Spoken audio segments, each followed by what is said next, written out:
Once in a bygone era, within the confines of a quaint village, resided a young lad bearing the name Rohan.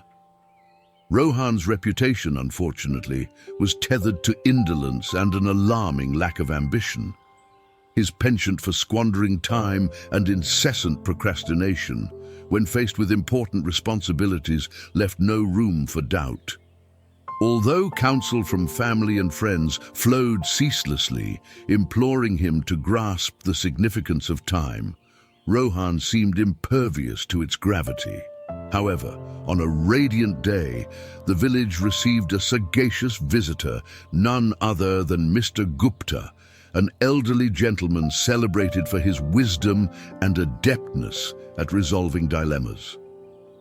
As the momentum of this particular day reached its zenith, Rohan, in a moment of revelation, resolved to seek the counsel of the venerable Mr. Gupta. He approached the wise man who had chosen the shade of a sprawling banyan tree for his contemplations. With a courteous inclination, Rohan ventured forth and entreated, "Sir, I've heard of your profound wisdom.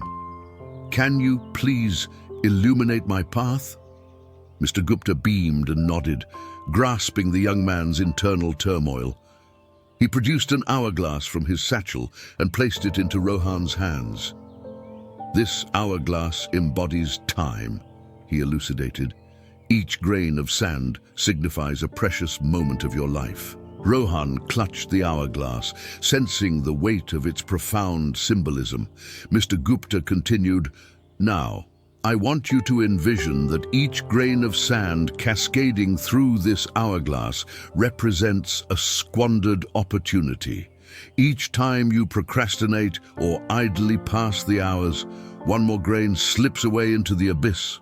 Rohan, awakened to the gravity of his actions, listened intently as Mr. Gupta proceeded.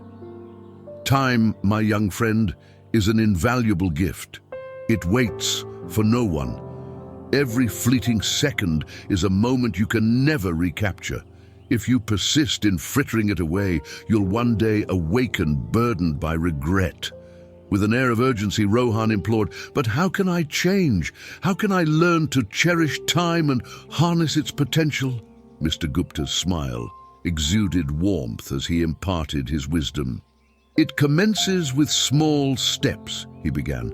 "Start by establishing goals and prioritizing your responsibilities. Break them down into manageable fragments and focus on completing them, one by one. Learn to wield time as a tool. Keep in mind, success befriends those who comprehend the worth of time." Rohan embraced the counsel of the elderly sage and embarked on a transformational journey. He commenced by diligently organizing his daily schedule, assigning precise time frames to different undertakings. Distractions were cast aside, and his focus sharpened on the tasks at hand. Days transitioned into weeks and weeks into months. Rohan's newfound commitment and discipline bore fruit. He conquered tasks that had long evaded him, explored his passions, and unearthed latent talents.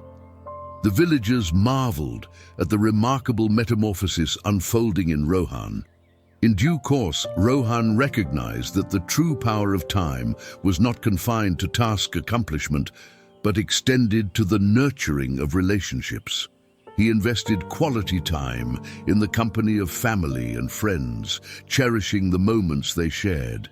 The irrefutable reality that time was a finite resource and every second spent with loved ones was a treasure etched itself into his consciousness. Years advanced, and Rohan aged gracefully. The village honored him for his astounding achievements and his sagacious employment of time.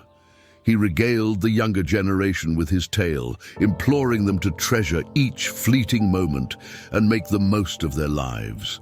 Rohan's story resonated far and wide, inspiring countless individuals to reassess their relationship with time.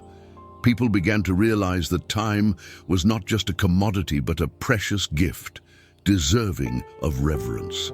Thus, the village flourished under the sagacity of Mr. Gupta and the transformation of Rohan, serving as a constant reminder of the importance of time and its influence in shaping destinies.